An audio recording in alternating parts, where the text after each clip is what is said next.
ಓಂ ಶ್ರೀ ಗುರು ಬಸವಲಿಂಗಾಯ ನಮಃ. ಸರ್ವರಿಗೂ ಶರಣು ಶರಣಾರ್ಥಿ. ಇವತ್ತು ರಾಜ್ಯ ಮತ್ತು ದೇಶ ಎದುರಿಸ್ತಾ ಇರ್ತಕ್ಕಂತಹ ಒಂದು ಪ್ರಮುಖ ಸಮಸ್ಯೆ ಬಗ್ಗೆ ಮಾತಾಡೋಣ. ಯಾವುದು ಸಮಸ್ಯೆ? ಅದು ರೈತರು ಅನುಭವಿಸ್ತಾ ಇದ್ದಾರೆ, ನಗರ ಪ್ರದೇಶದವರು ಅನುಭವಿಸ್ತಾ ಇದ್ದಾರೆ. ರಾಜ್ಯಗಳ ನಡುವೆ ಗಲಾಟೆಗಳಾಗತ್ತೆ. ಅದಕ್ಕೋಸ್ಕರ ಯಾವುದದು ಗೊತ್ತಾಗ್ಲಿಲ್ಲ. ನೀರಿನ ಸಮಸ್ಯೆ. ನೀರಿನ ಸಮಸ್ಯೆ ಬಹಳ ದೊಡ್ಡ ಸಮಸ್ಯೆ ಭಾರತ ದೇಶದಲ್ಲಿ. ಹಾಗೆ ನೋಡ್ತಾ ಹೋದ್ರೆ ಜಾಣರಾದ್ರೆ ಭಾರತೀಯರಿಗೆ ಎಲ್ಲೂ ಕೂಡ ನೀರಿನ ಸಮಸ್ಯೆ ಬರಬಾರ್ದು. ಅಷ್ಟು ಅದ್ಭುತವಾಗಿ ಪರಮಾತ್ಮ ಇವತ್ತಿಗೂ ಹಿಂದೆ ಅಂತೂ ನೀರಿನ ಸಮಸ್ಯೆ ಇರಲಿಲ್ಲ. ಕಾಡು ಬೇಕಾದಷ್ಟಿತ್ತು.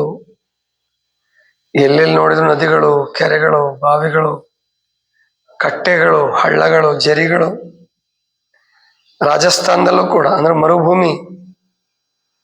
ರಾಜಸ್ಥಾನ ಬಿಸಿಲು ಬಹಳ, ಮರುಭೂಮಿ, ಥಾರ್ ಮರುಭೂಮಿ ಅಂತಿದೆ. ಬಹಳ ಸಮೀಪವಾದ ಮರುಭೂಮಿ ರಾಜಸ್ಥಾನಕ್ಕೆ. ಪಾಕಿಸ್ತಾನದ ಸ್ವಲ್ಪ ಭಾಗ, ಭಾರತದ ಜಾಸ್ತಿ ಭಾಗ ಥಾರ್ ಮರುಭೂಮಿ ಇದೆ. ಅದು ರಾಜಸ್ಥಾನಕ್ಕೆ ಸಮೀಪನೇ. ಅಲ್ಲಿಯೂ ಕೂಡ ನೀರಿನ ಸಮಸ್ಯೆ ಉಂಟಾಗಲಾರದ ಹಾಗೆ ಮಾಡಿತ್ತು ಪ್ರಕೃತಿ.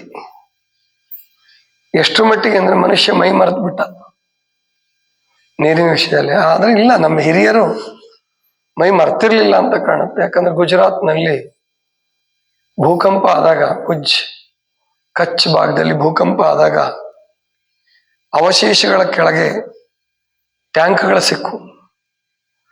ಅಂದ್ರೆ ಕೆಲವರಿಗೆ ಗೊತ್ತೇ ಇರಲಿಲ್ಲ ಮನೆ ಕೆಳಗಡೆ ಟ್ಯಾಂಕ್ ಇದೆ ಅಂತೇಳಿ.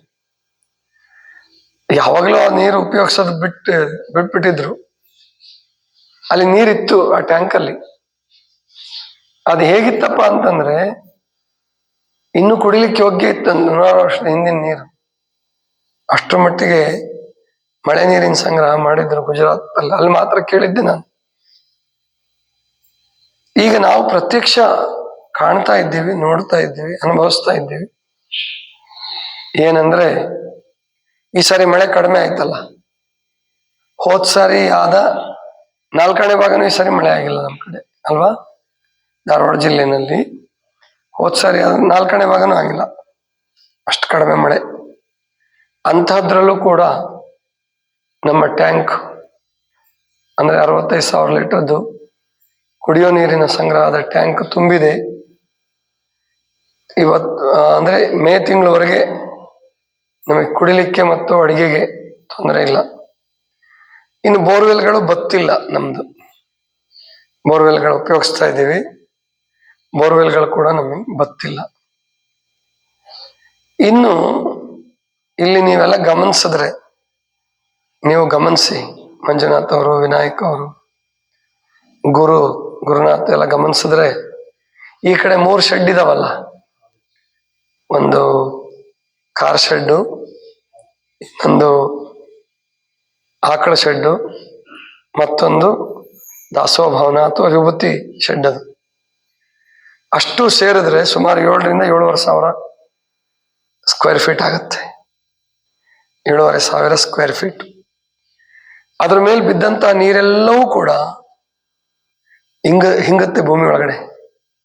ಅಂದ್ರೆ ಹಿಂಗಗುಂಡಿ ಮಾಡಿ ಕಾಣಿಸುತ್ತೆ ನಿಮಗೆ. ಅದು ಹಿಂಗತ್ತೆ, ಆ ನೀರೆಲ್ಲ ಹಿಂಗತ್ತೆ. ಸುಮಾರು 1 ವರ್ಷಕ್ಕೆ ಕಡಿಮೆ ಅಂದ್ರೆ ಒಳ್ಳೆ ಮಳೆ ಆದಾಗ ಒಂದು 10 ರಿಂದ 12 ಲಕ್ಷ ಲೀಟರ್ ನೀರು ಆ 3 ಶೆಡ್ಡಿಂದ ಹಿಂಗತ್ತೆ. ಆಮೇಲೆ ಹಳೆ ಬೋರ್ವೆಲ್ ಹತ್ರ ಒಂದು ಹಿಂಗಗುಂಡಿ ಮಾಡಿದೀವಿ. ಮತ್ತೆ ನಮ್ಮ ಈಗ ಉಪಯೋಗಿಸ್ತಿದೀವಲ್ಲ ಬೋರ್ವೆಲ್, ಅದ್ರ ಹತ್ರ ಒಂದು ಹಿಂಗಗುಂಡಿ ಇದೆ. ಆಮೇಲೆ ಬೇರೆ ಕಡೆ 1-2 ಬೋರ್ ಫೇಲ್ ಆಗಿದ್ವು, ಅಲ್ಲೂ ಕೂಡ ನೀರು ಹಿಂಗತ್ತೆ. ಆಮೇಲೆ ಈಗ ಇನ್ನೊಂದು ವಿಶೇಷ ಏನಾಗತ್ತೆ ಅಂದ್ರೆ, ಸುಮಾರು 15,000 ಸ್ಕ್ವೇರ್ ಫೀಟ್ ಈ ಅಂಗಳ ಮತ್ತು ರಸ್ತೆ. ಈಗ CC ರೋಡ್ ಮಾಡಲಿಕ್ಕೆ ಸಿಮೆಂಟ್ ಕಾಂಕ್ರೀಟ್ ಮಾಡಲಿಕ್ಕೆ ಪ್ಲಾನ್ ಮಾಡ್ಕೊಂಡಿದ್ದೀವಿ. ನಾಳೆಯಿಂದ ಪ್ರಾಯಶಃ ಕೆಲಸ ಪ್ರಾರಂಭ ಆಗುತ್ತೆ. ಆ ನೀರನ್ನು ಕೂಡ ಹಿಂಗಗುಂಡಿಗೆ ಬಿಡಬೇಕು ಅಂತ ನಾವು ವಿಚಾರ ಮಾಡಿದ್ವಿ. ಹಿಂಗಗುಂಡಿ ತೆಗೆದು ಎಲ್ಲೆಲ್ಲಿ ನೀರು ಹಿಂಗಿಸ್ಬೇಕು ಅಲ್ಲೆಲ್ಲ ನೀರು ಸುಮ್ಮನೆ ವ್ಯರ್ಥವಾಗಿ ಹರಿದು ಆಚೆ ಹೋಗ್ಬಾರ್ದು, ಹಾಗೆ ಮಾಡಿದೀವಿ. ಒಂದು ಅಂದಾಜು ಪ್ರಕಾರ ಮಿನಿಮಮ್ ಮಳೆ ಆದರೆ ಒಂದು 15 ಲಕ್ಷ ಲೀಟರ್ ನೀರು ಹಿಂಗುತ್ತೆ, 15,000 ಸ್ಕ್ವೇರ್ ಫೀಟ್ಗೆ ವರ್ಷಕ್ಕೆ. ಇನ್ನು ಚೆನ್ನಾಗಿ ಮಳೆ ಆದರೆ 25-30 ಲಕ್ಷ ಲೀಟರ್ ನೀರು ಭೂಮಿಗೆ ಹಿಂಗುತ್ತೆ. ಈಗ ನೀವೆಲ್ಲ ನೀರು ತಗೊಂಡು ಕುಡಿತೀರಲ್ಲ, ಎಷ್ಟಿದೆ 1 ಲೀಟರ್ ನೀರಿಗೆ? ಬಾಟ್ಲಿ ತಗೊಳ್ತಿರಲ್ಲ, ಎಲ್ಲರೂ ತಗೊಂಡು ಕುಡ್ದಿರ್ತೀರಿ. ಬಸ್ಸಲ್ಲಾದ್ರೂ ಆಯ್ತು, ಟ್ರೈನಲ್ಲಾದ್ರೂ ಆಯ್ತು, ಹೊರಗಡೆ ಹೋದಾಗ ಆ ನೀರು ತಗೊಂಡು ಕುಡಿತೀರಲ್ಲ, ಎಷ್ಟಿದೆ ಒಂದು ಬಾಟ್ಲಿಗೆ? 20 ರೂಪಾಯಿ. 20 ರೂಪಾಯಿ. ಅದೇ ಮೊದಲೇ 25 ಮಾಡ್ಬಿಟ್ಟಿದ್ರು ಅವರು, ಆಮೇಲೆ ಬೈದಿದ್ದಕ್ಕೆ 15 ಮಾಡಿದ್ರು. ಈಗ 20 ರೂಪಾಯಿ ಇರಬೇಕು. 1 ಲೀಟರ್ ನೀರಿಗೆ 20 ರೂಪಾಯಿ. ಹೋಗ್ಲಿ ಬಿಡಿ, ಆ ಬಾಟ್ಲು ಪ್ಯಾಕಿಂಗು ಎಲ್ಲ ಬಿಟ್ಬಿಡೋಣ. 1 ಲೀಟ್ರು ಅದು ನೀವು ಕುಡಿಯೋದು ಮಳೆ ನೀರಲ್ಲ, ಅದು ಗೊತ್ತಾಯ್ತಲ್ವಾ?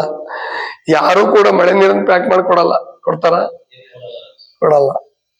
ನಿಮಗೆ ಬೋರ್ವೆಲ್ ನೀರು ತಗೊಂತಾರೆ, 1 ಲೀಟ್ರು ಅದನ್ನ ಶುದ್ಧೀಕರಣ ಮಾಡಕ್ಕೆ 1/4 ಲೀಟರ್ ಆದ್ರೂ ನೀರು ಆಚೆ ಹೋಗುತ್ತೆ, ವೇಸ್ಟ್ ಆಗುತ್ತೆ.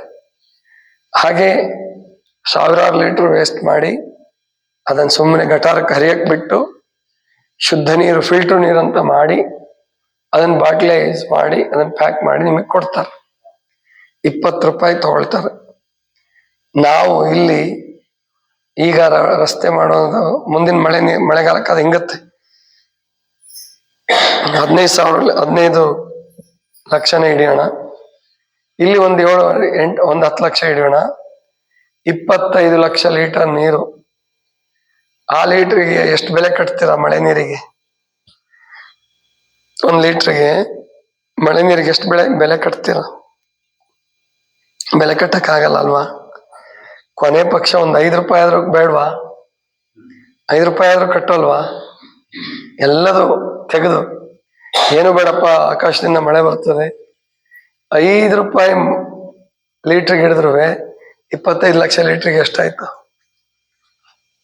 25 ಇಂಟು 125 ಲಕ್ಷ, 1,25,00,000 ದುಡ್ಡಾಯ್ತು ಅಲ್ಲಿಗೆ. ಅಂದ್ರೆ ಅಷ್ಟು ದುಡ್ಡನ್ನು ನಾವು ದುಡ್ದಂಗಾಯ್ತು. ಭೂಮಿ ತಂಪಾಯ್ತು, ಗಿಡಗಳಿಗೆಲ್ಲ ನೀರು ಸಿಕ್ತು, ಬೇರಿಂದ ನೀರು ಸಿಕ್ತು. ಮೇಲ್ ನೀರಾಯಿಸೋದು ಬೇಕಾಗಿಲ್ಲ, ಬೇರಿಂದ ನೀರು ಸಿಕ್ಬಿಡ್ತು. ಮೇಲೂ ನೀರಾಯಿಸೋಣ, ಮಳೆ ಬಂದು ಅದು ಕುಡ್ಕೊಳತ್ತೆ, ಎಷ್ಟು ಕುಡಿಯುತ್ತ. ಭೂಮಿ ಎಷ್ಟು ತಂಪಾಗುತ್ತೆ ಈ ಭಾಗದ್ದು. ಇದು ಕೂಡ ಒಂದು ತಪಸ್ಸು, ಇದು ಕೂಡ ಒಂದು ಸಂಪಾದನೆ, ಜಲ ಸಂಪಾದನೆ, ನೀರಿನ ಸಂಪಾದನೆ. ಎಂಥ ಅದ್ಭುತ ಕೆಲಸ ನೋಡಿ. ಇವಾಗ ನಾವು ಎಲ್ಲ ಕಡೆ ನೀರಿನ ಸಮಸ್ಯೆ ಶುರುವಾಗ್ಬಿಟ್ಟಿದೆ ಇವಾಗಲೇ. ಕೆಲವು ಕಡೆ ಟ್ಯಾಂಕರ್ ಅಲ್ಲಿ ತಂದು ಕೊಡ್ತಿದಾರೆ ಸರ್ಕಾರದವರು, ಸಾವಿರಾರು ರೂಪಾಯಿ ಖರ್ಚು ಮಾಡಿ ಬೋರ್ವೆಲ್ಗಳಿಂದಾನೇ ತಂದು ಕೊಡ್ತಾರೆ. ನಾವು ನಿಶ್ಚಿಂತವಾಗಿದ್ದೀವಿ, ಒಳ್ಳೆ ನೀರು ಕುಡಿತಾ ಇದ್ದೀವಿ, ದುಡ್ಡು ಖರ್ಚಿಲ್ಲ. ಇದಕ್ಕೆ ಬೇಕಾಗಿರೋದೇನು? ಜ್ಞಾನ, ಕ್ರಿಯೆ. ಜ್ಞಾನ ಬಹಳ ಜನರಿಗಿದೆ, ಕ್ರಿಯೆ ಮಾಡಿಲ್ಲ. ಯಾವ ಮಠಗಳಲ್ಲೂ ಕೂಡ ಅವ್ರಿಗೆಲ್ಲ ಗೊತ್ತಿದೆ, ಮಳೆ ನೀರು ಹಿಂಗಿಸಿದ್ರೆ ಒಳ್ಳೇದು, ಮಳೆ ನೀರು ಕುಡಿದ್ರೆ ಒಳ್ಳೇದು ಅಂತ ಎಲ್ರಿಗೂ ಗೊತ್ತಿದೆ. ಆದ್ರೆ ಕ್ರಿಯೆ ಮಾಡಲಿಲ್ಲ ಈ ನಮ್ಮ ಮಠದಲ್ಲಿ. ಅದಕ್ಕೆ ನಾನೀಗ ಯಾಕೆ ಇವತ್ತು ಈ ವಿಷಯ ಹೇಳ್ತಾ ಇದ್ದೀನಿ ಅಂದ್ರೆ, ನೀಲಮ್ ಅವರು ಮತ್ತು ಬೇರೆಯವರೆಲ್ಲರೂ ಗಮನಿಸ್ಬೇಕು. ಏನು ನಾಳೆಯಿಂದ JCB ವರ್ಕ್ ಶುರುವಾಗುತ್ತೆ, ಒಂದೇ ಒಂದು ಹನಿ ನೀರು ಆಚೆ ಹೋಗ್ಬಾರ್ದು, ಆ ರೀತಿ ಕೆಲಸ ಮಾಡಿ. ಅಲ್ಲಲ್ಲಿ 1-2 ಕಡೆ ಅಥವಾ 3 ಕಡೆ ಹಿಂಗಗುಂಡಿ ಮಾಡಿ, ಅಥವಾ ಇರೋ ಹಿಂಗಗುಂಡಿಗಳಿಗೆ ನೀರು ಹೋಗೋ ಹಾಗೆ ಗಟಾರಗಳನ್ನು ಮಾಡಿ, ಕಾವಲಿಗಳನ್ನು ಮಾಡಿ. ಗಟಾರ ಅಂತ ಕರಿಬಾರ್ದು, ಅವಕ್ಕೆ ಕಾವಲಿ ಅಂತ ಹೇಳ್ಬೇಕು. ಗಟಾರಗಳಂದ್ರೆ ಅಲ್ಲೆಲ್ಲ ಹೊಲಸು ತುಂಬಿರ್ತದೆ, ಇವಕ್ಕೇನು ಹೊಲಸು ತುಂಬಂಗಿಲ್ಲ. ಗಟಾರಗಳನ್ನು ಮಾಡಿ ಹಿಂಗಗುಂಡಿಗೆ ಬಿಟ್ಬಿಟ್ರೆ ಅದು ಅದ್ಭುತವಾದಂತಹ ಕೆಲಸ ಆಗತ್ತೆ. ನಾವು ಬಹಳ ನೀರು ಉಪಯೋಗಿಸ್ತೀವಿ ಅಂದ್ರೂ ಕೂಡ 1 ವರ್ಷಕ್ಕೆ 18 ಲಕ್ಷ ಲೀಟರ್ ನೀರು ನಾವು ಉಪಯೋಗಿಸ್ಬೋದು. ಬಹಳ ಜನ ಬಂದಿದ್ದಾರೆ, ಬಹಳ ಉಪಯೋಗಿಸಿದೀವಿ ಅಂದ್ರೆ 15ರಿಂದ 18 ಲಕ್ಷ ಲೀಟರ್ ನೀರನ್ನು ನಾವು ಬೋರ್ವೆಲ್ ತಕ್ಕೋಬಹುದು. ಆದ್ರೆ ಭೂಮಿ ತಾಯಿಗೆ ವಾಪಸ್ 25 ಲಕ್ಷ ಲೀಟರ್ 30 ಲಕ್ಷ ಲೀಟರ್ ನೀರು ಕೊಟ್ರೆ ಭೂಮಿ ತಾಯಿ ಆಶೀರ್ವಾದವೂ ಸಿಕ್ಕತ್ತೆ, ನಮ್ಗೆ ಎಲ್ಲರಿಗೂ ಸಂತೋಷ ಆಗುತ್ತೆ. ಅದಕ್ಕೆ ಇಲ್ಲಿ ಬಂದ್ರೆ ಎಲ್ಲರೂ, ಇವತ್ತೊಬ್ರು ಹೇಳ್ತಾ ಇದ್ರು, ನಮ್ಮ ಪಾಲ್ಕರ್ ಅಂತ ಬಂದಿದ್ರು, ಇದಾರ ಇಲ್ವ ಶಿವಯೋಗಿ ಪಾಲ್ಕರ್ ಅಂತ ಹೇಳಿ ಧಾರವಾಡ, ಇಲ್ಲಿ ಬಂದ್ರೆ ಉಳಿವಿ ಬಂದಂಗ ಆಗತ್ತೆ ನಮಗೆ, ಇಲ್ಲೇ ಇಷ್ಟರಲ್ಲೇ ಉಳಿವಿ ಬಂದಂಗ ಆಗತ್ತೆ ನಮಗೆ, ನೋಡಕ್ಕೆ ಸಂತೋಷ ಆಗತ್ತೆ ಅಂತ ಹೇಳ್ತಾ ಇದ್ರು. ಅದಕ್ಕೆ ನೀರು ಯಾವ ಕಾರಣಕ್ಕೂ ವ್ಯರ್ಥವಾಗಿ ಹರಿದು ಹೋಗ್ಬಾರ್ದು, ಆವಿಯಾಗಿ ಹೋಗ್ಬಾರ್ದು, ಹಾಗೆ ನೋಡ್ಕೊಳ್ಬೇಕು. ಸಮುದ್ರದಿಂದ ಆವಿ ಆಗತ್ತೆ, ನದಿಗಳಿಂದ ಆವಿ ಆಗತ್ತೆ, ಕೆರೆಗಳಿಂದ ಆವಿ ಆಗತ್ತೆ, ನೀರು ಬೇಕಾದಷ್ಟು. ನಮ್ಮ ಇಂಥ ವಸತಿ ಪ್ರದೇಶಗಳ ಮೇಲೆ ಬಿದ್ದ ನೀರು ಕೆಟ್ಟು ಹೋಗಬಾರ್ದು, ಆವಿ ಆಗಬಾರ್ದು. ಮತ್ತು ನಾವು ಉಪಯೋಗಿಸಿದ ನೀರನ್ನು ಕೂಡ ನಾವು ವೇಸ್ಟ್ ಆಗಕ್ ಬಿಡಲ್ಲ. ಅದನ್ನ ಗೊಬ್ಬರದ ಗುಂಡಿಗೆ ಅಥವಾ ಡೈಜೆಸ್ಟರ್ಗೆ ಬಿಟ್ಕೊಂಡು ಅದು ಮತ್ತೆ ಗಿಡಗಳಿಗೆ ಹೋಗ್ಬೇಕು, ಗೊಬ್ಬರ ಆಗಿ ಅಥವಾ ರಸಗೊಬ್ಬರ ಆಗಿ, ನಿಜ ಅರ್ಥದಲ್ಲ ಅದು ರಸಗೊಬ್ಬರ ಆಗಿ ಮತ್ತೆ ಅದು ಭೂಮಿಯನ್ನೇ ಸೇರ್ಬೇಕು. ದೂರದಲ್ಲೆಲ್ಲೋ ಹರ್ಕೊಂಡು ಗಟಾರ ಸೇರಲ್ಲ. ಅದಕ್ಕೆ ನಿಮ್ಗೆ ಇಲ್ಲೆಲ್ಲೂ ಗಟಾರ ನೋಡಕ್ ಸಿಕ್ಕಲ್ಲ. ಸೆಪ್ಟಿಕ್ ಟ್ಯಾಂಕ್ ಇಲ್ಲ, ಗಟಾರ ಇಲ್ಲ, ಚರಂಡಿ ಇಲ್ಲ, ಎಲ್ಲವೂ ಇಂಗುವ ಗುಂಡಿನೇ ಮಾಡ್ಬಿಟ್ಟಿದೀವಿ. ಅದಕ್ಕೋಸ್ಕರ ಇಂಗುಗುಂಡಿ ಮಾಡಿ, ನೀವು ಕೂಡ ಮಾಡಿ, ನಿಮ್ಮ ಮನೆಗಳು, ನಿಮ್ಮ ಹೊಲ, ಎಲ್ಲೆಲ್ಲಿ ನಿಮಗೆ ಸಾಧ್ಯತೆ ಇದೆ ಊರಿನಲ್ಲಿ ನಿಮ್ಮ ಸ್ನೇಹಿತರುಗಳು, ಮಾತು ಕೇಳೋರೆಲ್ಲ ಸೇರ್ಕೊಂಡು ಮಳೆ ನೀರು ಎಲ್ಲಿ ಬೀಳುತ್ತೋ ಅಲ್ಲಿ ಸಮೀಪದಲ್ಲಿ ಹಿಂಗಬೇಕು, ಭೂಮಿ ಕುಡಿಬೇಕು. ಅದನ್ನ ಮೊದಲು ಭೂಮಿ ಕುಡಿತಿತ್ತು, ಯಾಕಂದ್ರೆ ಭೂಮಿ ಒಳ್ಳಿತ್ತು, ಹುತ್ತಗಳಿರ್ತಿದ್ವು, ಆಮೇಲಿಂದ ಕೆರೆಗಳಿರ್ತಿದ್ವು, ಅಲ್ಲೆಲ್ಲ ನೀರು ಹಿಂಗ್ತಿತ್ತು, ಒಳಗಡೆ ಸೇರ್ತಿತ್ತು.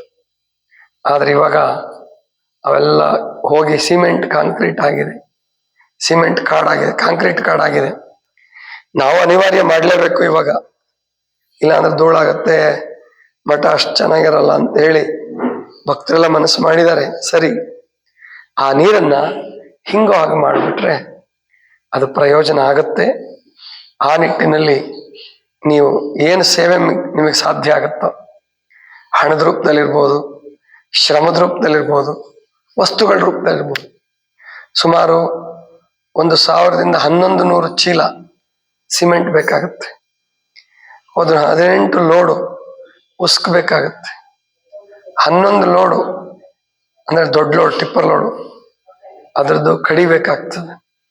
ಈ ಎಲ್ಲವನ್ನೂ ಸಂಗ್ರಹ ಮಾಡಕ್ಕೆ ಸುಮಾರು 13 ಲಕ್ಷ ರೂಪಾಯಿ, 12ರಿಂದ 13 ಲಕ್ಷ ಎಲ್ಲ ಕೆಲಸ ಮುಗಿಯೋತ್ತಿಗೆ ಅಷ್ಟು ಕೆಲಸ ಇದೆ. ಅದು ಮಾಡಿದ್ರೆ 1 ವರ್ಷಕ್ಕೆ 1,25,00,000 ರೂಪಾಯಿ ನಾವು ದುಡ್ದ ಹಾಗಾಗತ್ತೆ. ನಾವು ಖರ್ಚು ಮಾಡೋದು ಒಂದು 12ರಿಂದ 13 ಲಕ್ಷ. ಅದು ಸುಮಾರು ಒಂದು 25ರಿಂದ 50 ವರ್ಷ ಭೂಮಿ ಹಿಂಗಿಸ್ಕೊಳತ್ತೆ. ಮುಂದಿನ ಜನಾಂಗ ಸಂತೋಷ ಪಡುತ್ತೆ, ನಾವು ಕೂಡ ಇರೋವರೆಗೂ ಸಂತೋಷ ಪಡ್ಬೋದು. ಯಾಕಂದ್ರೆ ನೀರಿದ್ರೆ ಎಲ್ಲ ತಾನೇ. ನೀರು ಚಲೋ ಇದ್ರೆ ಆರೋಗ್ಯ ಚಲೋ ಇರ್ತವೆ, ಆರೋಗ್ಯ ಚಲೋ ಇದ್ರೆ ಎಲ್ಲ ಕೆಲಸನೂ ಆಗುತ್ತೆ. ಆದ್ರಿಂದ ನೀರಿನ ವಿಷಯದಲ್ಲಿ ನಾವು ಉದಾಸೀನ ಯಾವ ಕಾರಣಕ್ಕೂ ಮಾಡಬಾರದು. ಉಪಯೋಗಿಸಿದ ನೀರು, ಬಳಸಿದ ನೀರು ಪುನರ್ಬಳಕೆ ಆಗಬೇಕು. ಮಳೆ ನೀರು ಹಿಂಗಬೇಕು ಅಥವಾ ಸಂಗ್ರಹ ಆಗಿ ಉಪಯೋಗಕ್ಕೆ ಬರಬೇಕು. ಹಾಗೆ ನೀವೆಲ್ಲರೂ ಮಾಡಿ, ಆ ನಿಟ್ಟಿನಲ್ಲಿ ಈ ಮಠಕ್ಕೆ ನೀವೇನು ಸೇವೆ ಸಲ್ಲಿಸ್ಬೋದೋ ಅದನ್ನ ಮಾಡಿ ಅಂತ ತಿಳ್ಕೊಂಡು ಹೇಳ್ತಾ, ಇದಿಷ್ಟು. ಇವಾಗ ನೀವು ನೀರು ಕುಡಿದ್ರೆ, ಪ್ರಸಾದ ಮಾಡ್ಬಿಟ್ಟು ನೀರು ಕುಡಿತೀರಲ್ಲ, ಮಳೆ ನೀರೇ. ಅಡಿಗೆಗೆ ಬಳಸಿರೋದು ಮಳೆ ನೀರೇನೆ. ಇಂತಹ ಒಂದು ಅಂದ್ರೆ 12 ವರ್ಷದಿಂದ 2011ರಿಂದ ನನಗೆ ಮೊದಲೇ ಕಲ್ಪನೆ ಇತ್ತು. ಇದು 2001ರಿಂದ ಕನಸು ಕಂಡಿದ್ದೆ, ಅದು ನನಸಾಗಿ ಇವತ್ತು ಈಡೇರ್ತಾ ಇದೆ. ಇನ್ನು ಮುಂದೆಯೂ ಕೂಡ ಮಾಡ್ತೀವಿ. ನಾವೆಲ್ಲೇ ಬಿಲ್ಡಿಂಗ್ ಮಾಡಿದ್ರು ಕೂಡ, ಎಲ್ಲೇ ಹೊಲ ಮಾಡಿದ್ರು ಅಲ್ಲಲ್ಲೇ ನೀರನ್ನ ಹಿಂಗಿಸ್ತೀವಿ. ಅಲ್ಲೂ ಕೂಡ 11 ಎಕರೆ ಹೊಲ ಏನ್ ಮಾಡಿದೀವಿ, ಅಲ್ಲೂ ನೀರು ಆಚೆ ಹೋಗ್ಲಾರ್ದಂಗೆ ಸಾಧ್ಯವಾದಷ್ಟು ಮಟ್ಟಿಗೆ ನೋಡ್ಕೊಳ್ತೀವಿ. ಅಲ್ಲಂತೂ ಲಕ್ಷಾಂತರ ಲೀಟರ್ ನೀರು ಹಿಂಗುತ್ತೆ ಒಳಗಡೆ. ಇದಿಷ್ಟು ಇವತ್ತಿನ ಚಿಂತನ. ಸರ್ವರಿಗೂ ಶರಣ ಶರಣ.